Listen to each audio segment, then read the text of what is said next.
नमस्कार विद्यार्थी मित्रांनो, मी सागर जगताप सर स्वागत करतोय तुमचं आपल्या या यूट्यूब चॅनलवरती। विद्यार्थी मित्रांनो, सरळ सेवा भरती गट क माहिती मागवण्यात आलेली आहे आणि ती माहिती आपल्यापर्यंत उपलब्ध झालेली आहे। आणि या माहितीमध्ये विविध पद ज्यामध्ये लेखापाल असेल, लेखा परीक्षक असेल, कर निर्धारक, प्रशासकीय सेवा असेल, स्वच्छता निरीक्षक, स्थापत्य अभियंता या पदांची आपल्यापर्यंत आकडेवारी उपलब्ध झालेली आहे। नक्कीच या पदाची तयारी करत असणाऱ्या विद्यार्थ्यांसाठी महत्त्वपूर्ण अशी अपडेट आहे, माहिती आहे। व्हिडिओ शेवटपर्यंत पहा। माहिती आवडली असेल लाईक करा, चॅनलला नवीन असाल तर चॅनलला जरूर सबस्क्राइब करा।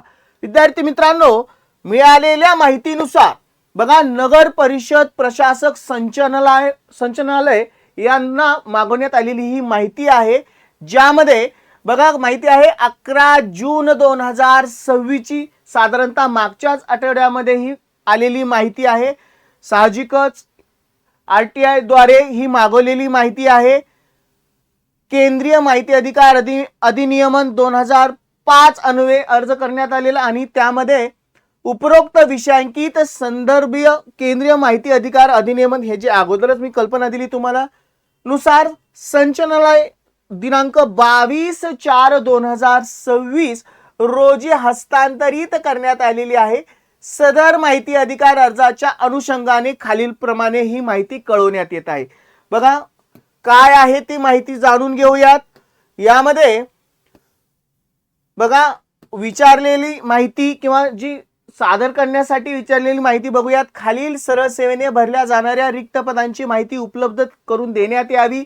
यामध्ये 1 महाराष्ट्र नगर परिषद लेखा परीक्षक व लेखा सेवा गट क, महाराष्ट्र नगर परिषद कर निर्धारण व प्रशासकीय सेवा गट क, महाराष्ट्र नगर परिषद स्वच्छता निरीक्षक सेवा गट क आणि 4 महाराष्ट्र नगर परिषद अभियांत्रिकी सेवा स्थापत्य गट क। वरील रिक्त पदांची माहिती तसेच वरील पदे महाराष्ट्र लोकसेवा आयोगाकडून भरण्यात येणार आहेत आणि ती माहिती उपलब्ध आहे कधीपर्यंतची 25/4/2026 पर्यंतची। यामधले असणारी यामध्ये संवर्ग दिलेले आहेत आणि सरळ सेवा कोट्यातली रिक्त पदांची संख्या दिली गेलेली आहे। यामध्ये 1 लेखापाल व लेखा परीक्षक रिक्त पदे आहेत जवळजवळ 145, 2 कर निर्धारण व प्रशासकीय सेवा यांची 728 पदे रिक्त आहेत, स्वच्छता निरीक्षक 141 आणि स्थापत्य अभियंता साधारणतः 405 पद रिक्त आहेत। अत्यंत महत्त्वपूर्ण अशी माहिती आहे। नक्कीच जे विद्यार्थी मित्र या पदांची तयारी करतायत, सद्यस्थितीला रिक्त असणाऱ्या जागा आपल्याला लक्षात येत आहेत। आवश्यक माहिती तुम्हाला पुढे जाऊन उपयुक्त ठरणार आहे। ज्यावेळेस ही पदांची भरती प्रक्रिया चालू होईल त्यावेळेस तुम्हाला लक्षात येईल की एवढीशी किंवा याच्यानंतर काही अशा जागा तिथं ऍडही होऊ शकतात।